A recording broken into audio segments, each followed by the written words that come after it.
You look different. This, the hair. You Yeah. look. Not that he looks like you, but he Yeah. has the same color Yeah? combination in the hair.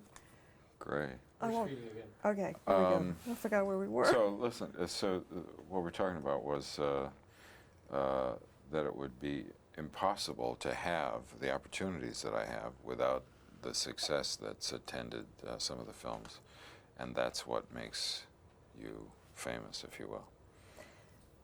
I guess it's really easy to say that you feel lucky about the things that have happened. Real easy. In fact, it's easiest to say because it's the truth. Could you use the verb, so because I'm not here? Sorry. What was the verb? Lucky. Oh, yeah. It's easy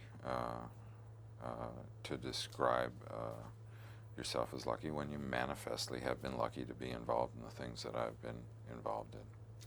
Do you have fun making movies? It sounds like you do have fun. I mean, you don't. Not that you're not serious. I'm not downgrading that, but No, I love making movies. I love the opportunity to live different lives, to work with different people on different kinds of subjects. I love getting to travel. I love playing with the big toys that are involved in movie making. I think, the best job in the world. Are there some movies that you've made that you had more fun on than others? As a little boy in a big boy body?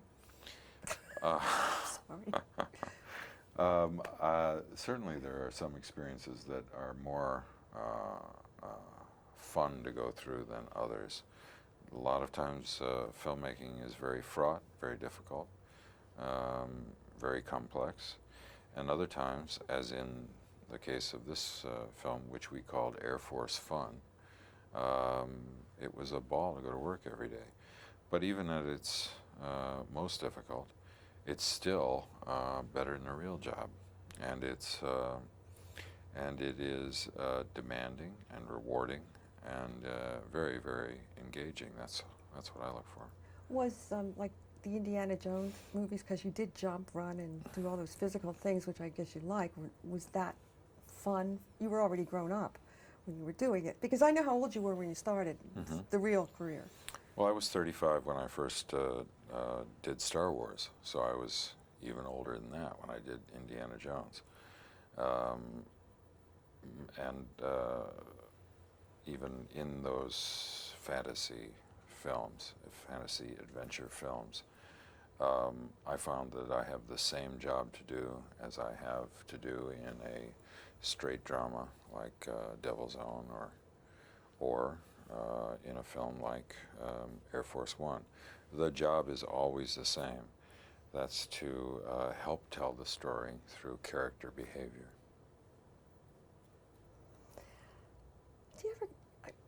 Do you ever get scared? Do I ever get scared? This is kind of a human question, Yeah. not a movie actor Yeah, question. I don't. I have trepidation occasionally about certain things. I have not in a long time known abject fear. It's because nobody's caused that to happen.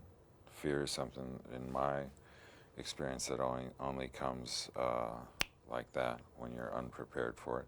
Most of the situations I find myself in are of my own invention. I put myself in a situation where I have to work my way out or something, and sometimes I have trepidation, sometimes I'm unsure of myself, sometimes I get in over my head, but I haven't suffered from real panic or terror for a long, long time. Yeah, but all human beings, get in sometimes over their head, no matter what they do for a living. You know, it was interesting in looking back over your career, you really hit big in television and then you walked away. Now that takes a lot of courage. I mean, you wanted to be in movies as opposed to doing episodic television. Where does all this courage come from? I mean, how can you walk away from a paycheck and just say, well, I'll go back to being a carpenter, which is what you were when we met. Yeah, I never really did do well in television. I survived from small part to small part, but my ambition was always to do the kind of work, to play the kinds of roles that didn't seem to occur very often in television, especially not episodic television. And episodic television, I should say, has come a long way since the days when I was doing Love American Style. What I was anxious to do was to play with the big boys.